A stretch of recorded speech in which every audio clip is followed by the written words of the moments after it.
नमस्कार, मी गायत्री. विशेष बातमी. मोनालिसाने केला प्रेमविवाह.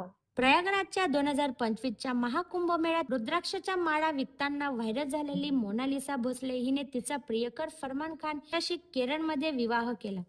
या लग्नामुळे सोशल मीडियावर मोठी चर्चा आणि वाद निर्माण झाले आहे. लग्नाशी संबंधित गोष्ट म्हणजे लग्नाचे तपशील स्थळ हा विवाह केरळमधील तिरुवनंतपुरम येथील अरुमनूर श्री नैनाथ देव मंदिरात पार पडला. लग्नाची पद्धत हे एक आंतरधर्मीय लग्न असून त्यांनी हिंदू परंपरेनुसार मंदिरात लग्न केले. लग्नावेळी मोनालिसाने लाल रंगाची साडी आणि सिंदूर लावला होता, तर फरमानने पांढरा शर्ट आणि पारंपरिक मुडू परिधान केला होता. लग्नाची तारीख 11 मार्च 2026 रोजी पार पडली. महत्त्वाची गोष्ट म्हणजे कुटुंबियांचा विरोध. मोनालिसाच्या वडिलांचा जयसिंग भोसले यांचा या लग्नाला तीव्र विरोध होता.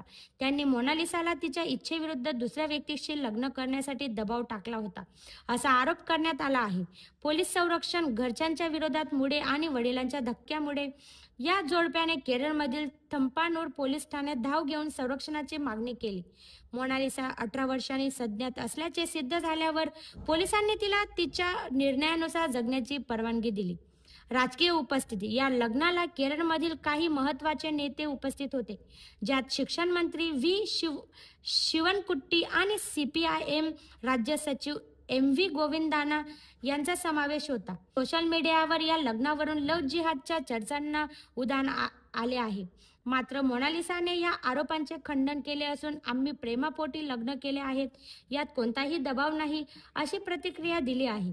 मोनालिसा आणि फरमान खान कोण आहेत? मोनालिसा भोसले मूळची इंदूरची असलेली ही तरुणी महाकुंभमेळ्यात तिच्या निळ्या अंबर रंगाच्या डोळ्यांमुळे आणि साधेपणामुळे व्हायरल झाली होती. ती सध्या मल्याळ चित्रपट नागम्मा आणि द डायरी ऑफ मणिपूर चित्रपटातून पदार्पण करत आहे. फरमान खान हा एक अभिनेता आणि मॉडेल असून तो महाराष्ट्राचा रहिवासी आहे. या दोघांची ओळख फेसबुकच्या माध्यमातून झाली होती. सध्या मोनालिसाने तिच्या सोशल मीडियावरून विरोधाला न जुमानता आपल्या निर्णयावरून ठाम असल्याचे स्पष्ट केले आहे.